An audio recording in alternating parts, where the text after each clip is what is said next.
The final idea of human capital theory is probably the most applicable one out of all of them and comes from a certain sect of economists who believe that higher education acts as a screening or signaling device. So education doesn't actually provide you with any actual or applicable job skills at all. It's just a way to let employers know that, hey, you are trainable, you can follow directions, and that's all we really need. So let's go ahead and take a look at a screening or signaling device a little bit more in depth. So screening / signaling device. So signaling device.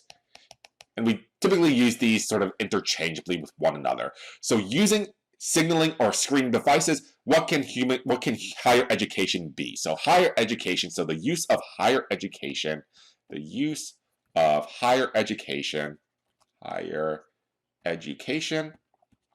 as a way to let employers know,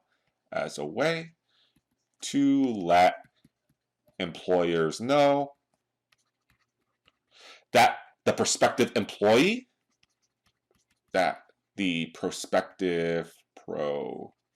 spell this better, prospective employee is intelligent, sometimes intelligent, trainable, and has the discipline to be a good employee.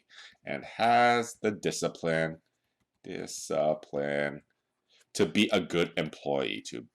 a good employee. So once again, the screening or signaling device, the use of higher education to act as a way to let employers know that the prospective employee is intelligent, trainable, and has a discipline to be a good employee. So here, we basically don't have to do the supply demand analysis. We don't have to measure the sort of benefits and costs. It's basically the usage of higher education to let our firms and corporations know that, hey, we put in our 4 to 6 years of very hard work so we can be molded, we can follow directions, we can be trained and do whatever the firm or corporation is going to say. And that's why a vast majority of us are going to go ahead and just get that piece of paper that says, yes, we can be molded, we can be trained, and we are using this piece of paper to be a screening or signaling device. And this is very applicable for a lot of us because a lot of us, our majors really don't matter all too much. The vast majority of us will never work in fields that are sort of attached or associated with our major. So something to keep in mind as well.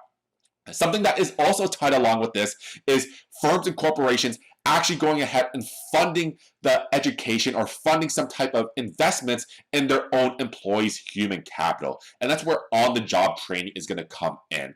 And on-the-job training is a very, very big business. Hundreds of millions of dollars are being poured into on-the-job training every single year, where firms and corporations actually make the investments in their employees' human capital. So here, to wrap up the idea of human capital, we take a look at on-the-job training.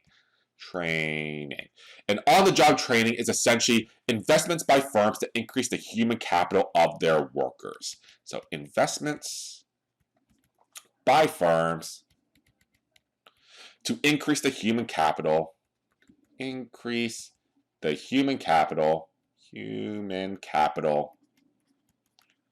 of their workers. So we know that education can get very, very costly, so we probably don't want to go ahead and incur the cost ourselves. So why not let the firms and corporations or our bosses foot the tab here? And a lot of times they actually do so.